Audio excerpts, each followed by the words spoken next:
Hey everyone, welcome to another episode of the H2G podcast. It's Tuesday, happy Tuesday, Taco Tuesday, if you're going to have some tacos. I got everybody in the house with me tonight. Look at all these lovely people. We've got Justo, Richie, Marvin, Christy, and Chelsea new to the panel. So let's kick it around. I'm going to start off with my main man, Justo. How is your Tuesday going, my friend? It's going great, man. I'm excited. I love this new format and getting to kick it with everybody late at night. This is nice. I'm having a good day. I'm excited for what we're talking about. And yeah, how are you doing? I'm doing great. You know, just another day, living the dream, as Christy would like to say. You know, it's my dream or it's somebody's nightmare. We'll have to figure it out. Richie, how's it going, my friend? Going well, brother. I'm excited, man. Like I said, get off of work and come on and do this real quick. Absolutely, absolutely. Marvin, how's it kicking, Marvin? How you doing this Tuesday? Yeah, I'm doing great, man. Like I said, man, 2021 is getting off to a rough start, but hopefully what we talk about tonight can end on the right foot. So that's what I'm looking forward to, but I'm doing all right, man. All right.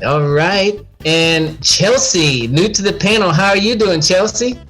I'm doing good. It's warming back up after our snow. So fortunately, I wanted to get back up to what I would call Texas temperatures. I moved here for a bit. But yeah, everything's good so far. How are you?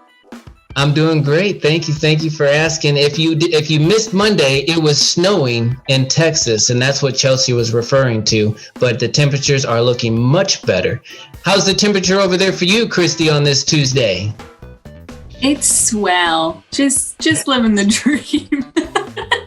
Just living the dream? I knew you were going to say it. Yeah, I know. I was like, oh God, what do I say now? Nope, still just going to stick with living the dream. We need to wake her up one of these weeks. I gotta send her some Starbucks coffee to get her going. I'd like a nice pumpkin spice latte. We moved to 7 p.m. and everything. I know, yeah. Everything. Come on now, let's get it taken care of. So tonight we've got a very interesting show. We're going to talk about 2021 and how it got started, and really just we're going to reflect and kind of pick the people's minds on the panel about everything that's going on in the world.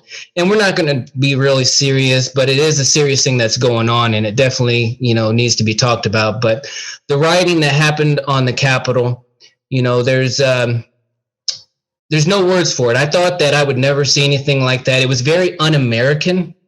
And for me to be living in 2021, born in the 80s, I've seen a lot, but I thought that I'd never see what other people have seen throughout their lifetime. I'm talking about Great Depressions. I'm talking about World War I, World War II, the Vietnam War, things of that nature. I thought that I'd never see anything like that, or the civil rights movement, or women's rights, So for things to happen the way it's happening right now, I'm at awe.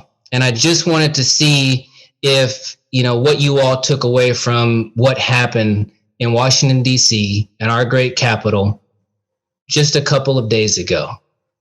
Justo, do you have anything to say? Yeah, man. Well,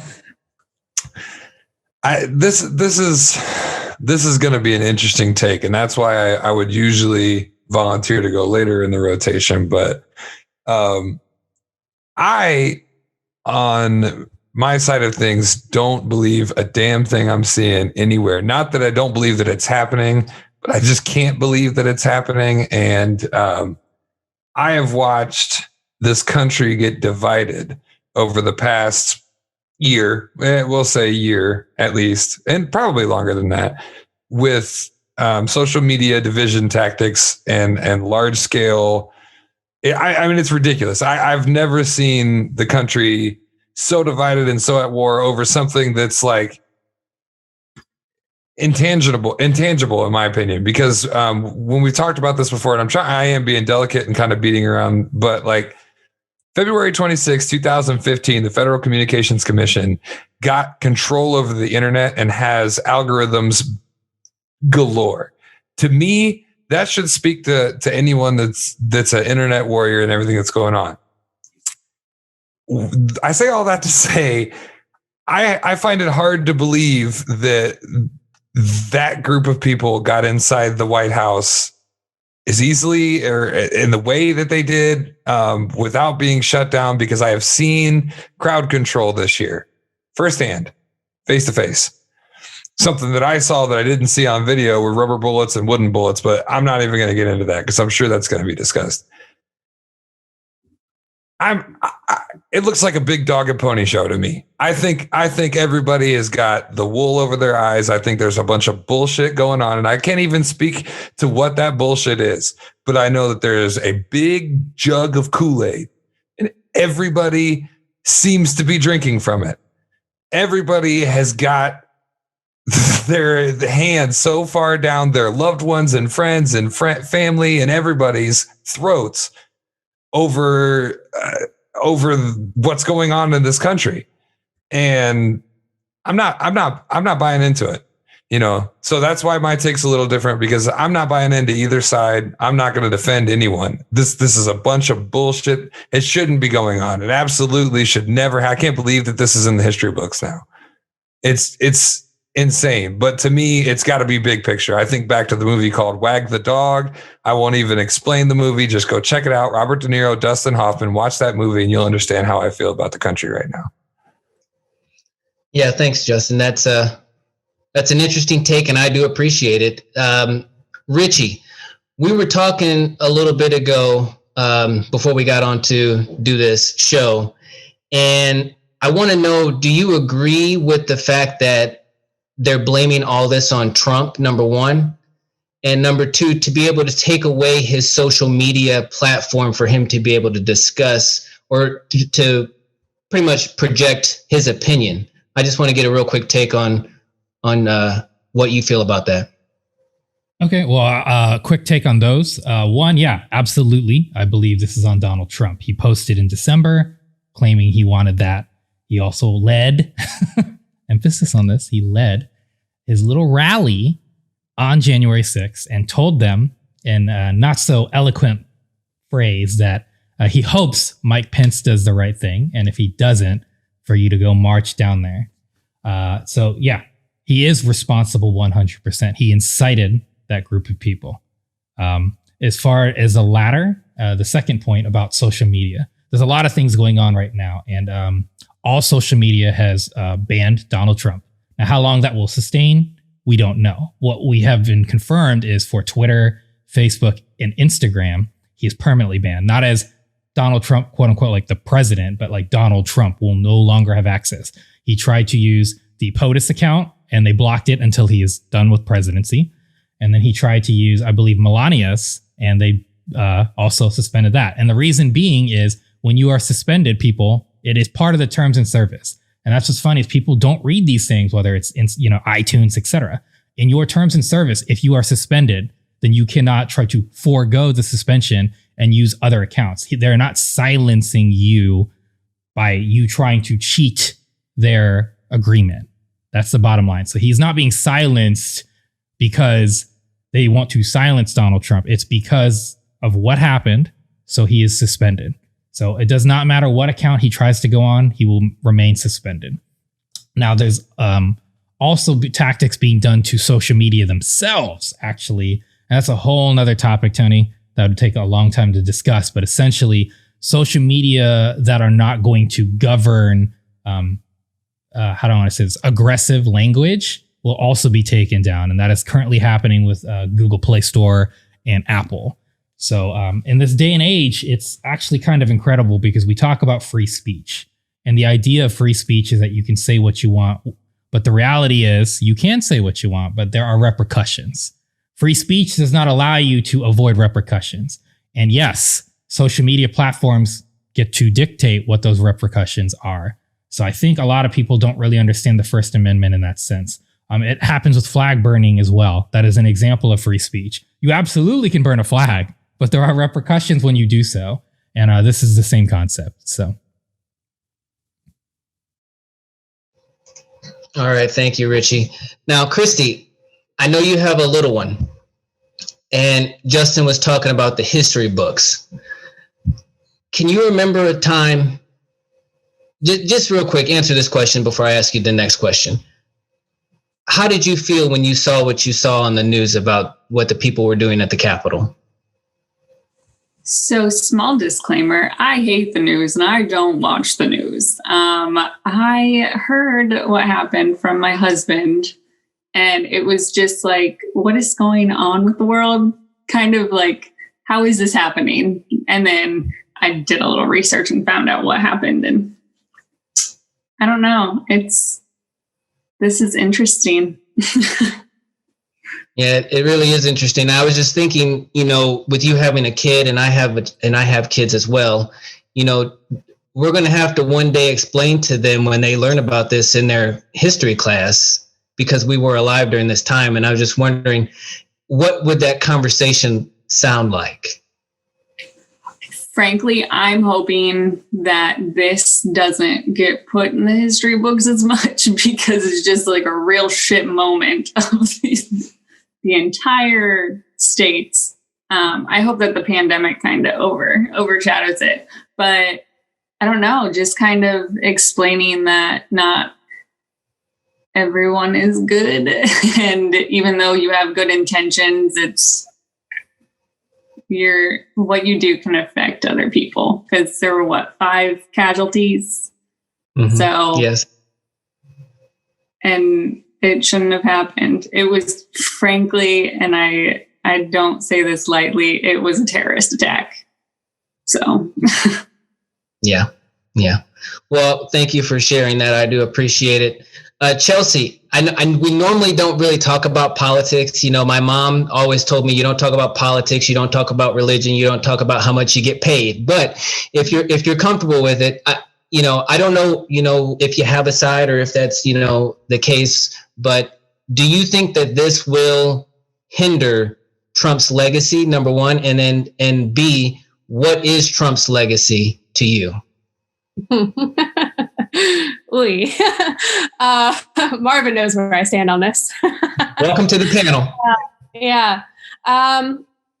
This will definitely, I think, impact his legacy. I'll just come right out and say it. I can't stand Donald Trump. I think he's an embarrassment to this nation. He's supposed to be the person that kind of speaks for the American people, and I don't think he does that. And I think he, as somebody, if I were to travel overseas, especially after what just unfolded, I would be embarrassed to open my mouth and have somebody realize that I'm an American. I think the way that he carries himself is just incredibly immature and petty. And I could literally just go on and on about how much I don't like that man.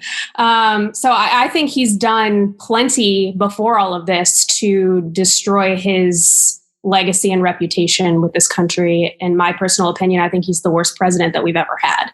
And as sad as it is that this occurred, it honestly didn't really surprise me. I was actually at work when everything unfolded, and I had somebody message me and was like, do you see what's going on in the Capitol right now? And I'm like, what? No. And I start looking it up and I'm like, oh my God. I was shocked, but I also was like, well, Trump. So yeah, I think it's definitely his fault. He incited all of it. There's always been, I think, this underlying issue of racism going on in our country. It's kind of flowed through all the systems that we have in place. And all he's done is given a platform and a voice for all the people that aligned with that.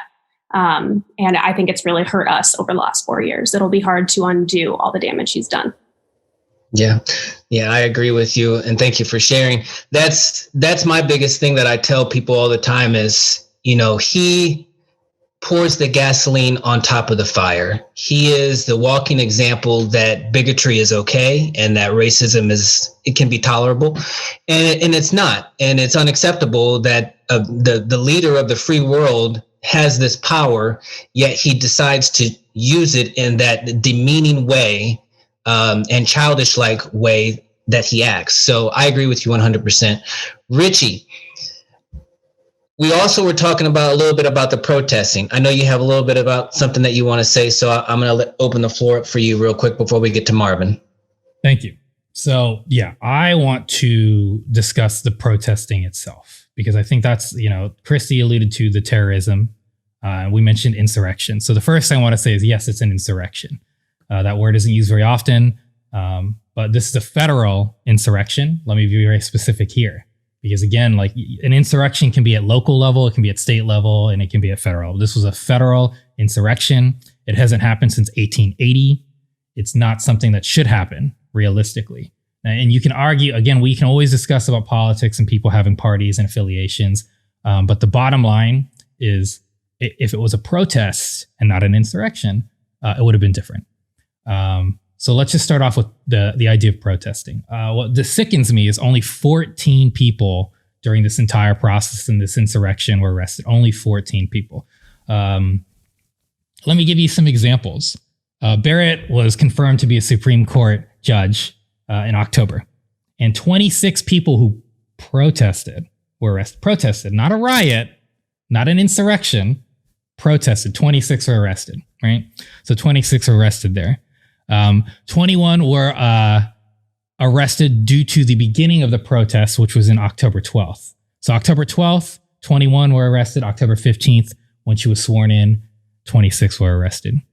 39 people were arrested in January of 29th, 2020 by the police for blocking the building during a protest. So 39 people were arrested just by blocking the building, not climbing walls, not taking selfies with police officers, and then damaging the building inside and threatening the lives of our congresspeople. 14 people. In 2016, women had a protest involving their rights and reproductively, obviously. We don't need to get into the specifics. But guns were pointed at them while they held signs during protesting. Now, these people were aggressive and threw grenades and had weapons on hand, and nothing happened. 14 people were arrested, and no guns were used. Nothing was used for the first few hours. And as a matter of fact, they were let into the building, and there's video proof of that. They were let in for whatever reason. So obviously, we can discuss Capitol Hill's police force and the nature of that and the issues with that. But all across the board, I have questions. When you think about it, like we just discussed, Capitol Hill's police were prepared for women protesting about their reproductive rights with guns pointed at them. And these people had weapons, grenades, explosives, weapons, walked there in an aggressive manner, were not protesting for long. At first they were protesting, then they chose to riot. There are different levels of protest versus riot. Obviously, this riot led to what we refer to as an insurrection. And it's all in the name of, we don't agree with the policy. We don't agree that this president was legitimate and these votes happen. Therefore, we're going to attack people. This isn't the 1700s, people. This is not how you protest.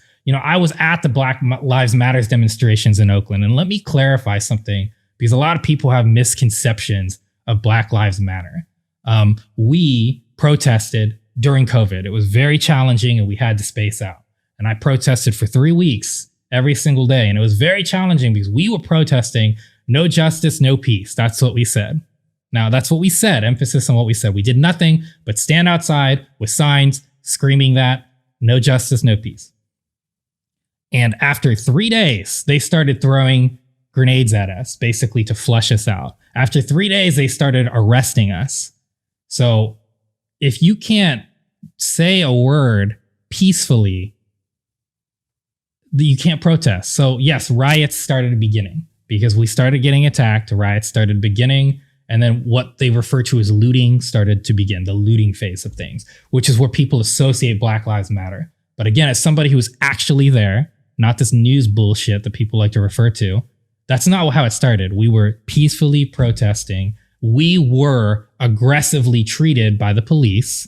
And in turn, when you treat somebody like an animal, you can't expect anything but them to act out like an animal. And that's what ultimately happened. You start throwing smoke grenades at us and start hitting us with bean bags that like fracture people's cheekbones and skulls. What do you think is going to happen? We're going to start fighting back.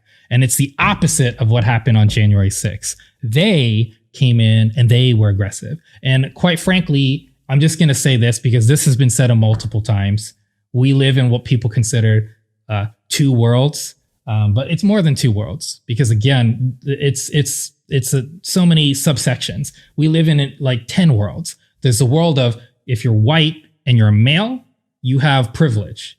And then there's the world of you're a woman and you're white, you have privilege. And then when you get past that, then it starts to become minorities and we can continue down that list of black, brown, and the levels of how we're treated. But the bottom line is watching January 6th and what happened, clearly, being white has a certain privilege that nobody else could even begin to have because I don't even understand how after 30 minutes of protesting that started to lead to rioting, climbing walls, breaking things, stealing things, looting, as we wanted to call it, that only 14 arrests were made.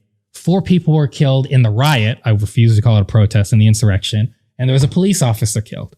So that's 5 people were killed that day and only 14 arrests. Now, don't get me wrong. What I'm hearing now through the news is they are starting to retroactively arrest the people that were doing these things. And good, they deserve it. And it's kind of funny because you see them in tears now and not realizing and understanding what we discussed earlier, repercussions. And the bottom line is like, if you're going to riot, then you can get arrested. And that happened to people in Black Lives Matter. And that's just the reality of things. And the difference is you did it on a federal level. So you're going to jail for not 1 to 2 years, you're going to jail for 10 years. And there's a massive difference. So people need to understand your actions have repercussions.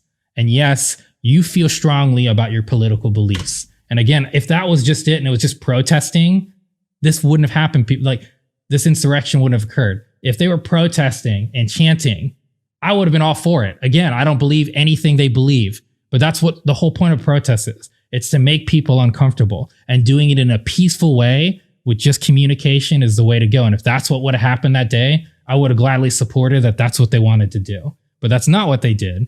They attacked people. They attacked the building and they attacked our country, quite frankly. And that's where it's unacceptable. So I think the bottom line that I want to get into is just looking at those numbers, looking at the way they were treated versus how the rest of us have been treated in any sort of protests is baffling. I could go through there 39 times people at Capitol Hill were protested in the last 6 years, and 39 times more people were arrested than that day. And that's what I think is the most disgusting part about this. So that's what I wanted to say. Thanks for the opportunity to speak it. And obviously we'll get into Marvin's perspectives, but it was a disgusting day. It's going to go down in history, quite frankly. This is one of the saddest days in our country, bottom line, because I never thought we'd see the day where our government would be, quote unquote, tried to be overthrown. They tried to stop an election result. That is disgusting to me. Yeah, it is definitely sickening, and I appreciate the statistics and the information that you had. That was very informative for me. Marvin, I know you have 2 things that you like to touch on. I'm just going to open the floor for you. Well, I know I don't have a lot of time, but I'm going to touch on what Richie and Christy just said. It's like what you both said, protesters. That's not who they are. Christy, you're right. They were terrorists, which is exactly who they are. When you go back and you look at the pictures of everything they did, from storming the White House, smoking weed in rooms, looting, taking stuff. It's just like what you said, Richie. It's clear as day. It's clear as day, y'all. There's 2 Americas that exist. And you saw that on January 6th. There's a different America that existed that day. And there's that America, and there's also Black America. Now, you saw what happened to the actual protesters during the BLM protest. You saw what happened then. They used rubber bullets. They gunned us down. The body count was higher than 5, And let me ask you this question, Tony. Like I asked Chelsea a couple of days ago, if you and I were to stand alongside a cop and pull out our phones to attempt to take a selfie with a cop, what do you think would happen first? Well, you know the answer to that. I do. You already know the answer. I do. Yeah. Right. So like that's why I said there's clearly a double standard, and that was a racist agenda, and I'm unapologetic about it, pushed by Donald Trump. You saw him speak right before everything happened, telling everyone we must push with force. We must be strong. We must not be weak. Those are the words of a dictator. And this is, like you said, something like we've never, it's like this will be something we'll have to tell, kids one day. This is a dictator like anything we've read in our history books. And one thing that really pissed me off, my second thing, what really pissed me off, that really hurt me the most, was that they glorified Alicia Babbitt's death. I hated that. This is a woman that made made a conscious decision to storm the White House arrogantly, saying that she'd rather die before Joe Biden became president. These were her words. And what was more heartbreaking is that they were more upset about that a woman storming the White House, than them caring about a woman sleeping in her bed that was gunned down. Think about that for a second. A woman was sleeping in her bed, Breonna Taylor, sleeping in her bed, gunned down, not doing a thing to anybody. But in here you have a woman on the other end, stormed the White House and really died ignorantly. And because her family backed her up, they pushed her to do that. And that is just one of many other terrorists that stormed the White House. It makes me sick to think about it. It's disgraceful. It was flat out embarrassing. And I'm unapologetic about it. I don't care who's listening to this right now. It's unacceptable. In 2021, moving forward, because you can't accept the results on the same ticket. Like I said before, if this didn't further validate why we screamed Black Lives Matter, I don't know what else is going to do it. This will forever be in history. January 6th, it'll be on YouTube everywhere. It's everywhere. People won't be talking about this for a long time. This isn't going anywhere. But this further validates everything we've been saying. Seeing the police response to all those so-called protesters. Aren't damn protesters. Those are terrorists. Sore, deplorable ass losers. They can't handle it. This ain't a damn football game. This ain't ESPN. This ain't Fox on NFL Sunday. This is life. And there was your kids, Christy, that was watching it. Tony, your kids, my nephews, nieces, and everybody that was watching this. And it hurt. It hurt because it was spirit disturbing. It disturbed everyone's spirit. It didn't matter whether you were black or white or not. If you were a person of good morals and values, for you to watch that on January 6th, for us to sit and that to be news, for Donald Trump to do shit every single week and hit your headlines, hit your phone, hit your updates every single week. It doesn't stop. But that seemed as if it topped them all. All those fucking hate groups that were there, that wasn't a protest. 5 people died and only that many people get arrested. You know what they did to us? I'm done. Completely inexcusable. Yeah. It's like Matthew McConaughey, except for not in a funny way. It's all right. Like, enough is enough. We have to figure out a way to be better. We live in one world with multiple layers.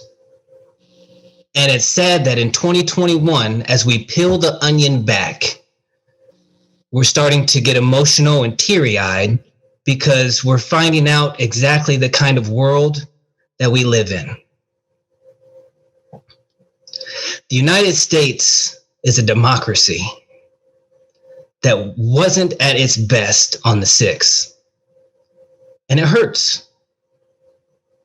It pisses me off. The 6th was my mom's birthday. And instead of enjoying her birthday, we had to see what America really is.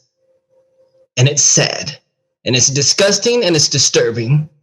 And if you're not moved, and you're not upset, and you're not pissed off, then you need to take a look inside. Because it takes two sides to build a bridge. Not one, two. And we need everybody on board, and we need everybody at their best. Because if we want to live in a democracy, that's exactly what it is. 4 years ago, a man was sworn into office. I didn't like it, but I lived with it because that's what America voted for.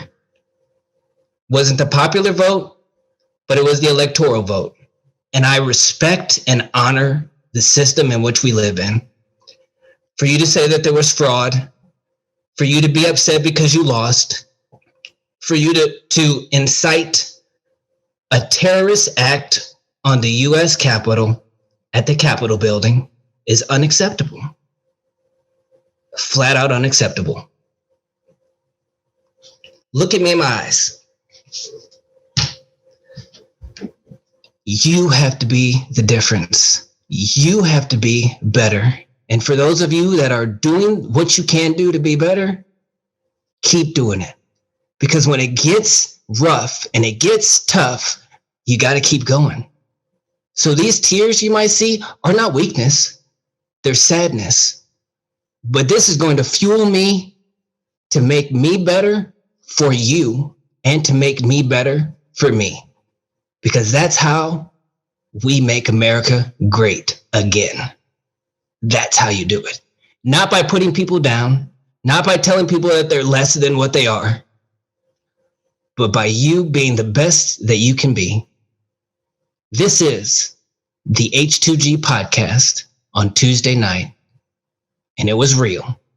But we'll see you on Wednesday, where you are going to make tomorrow better than it was today. Have a good night.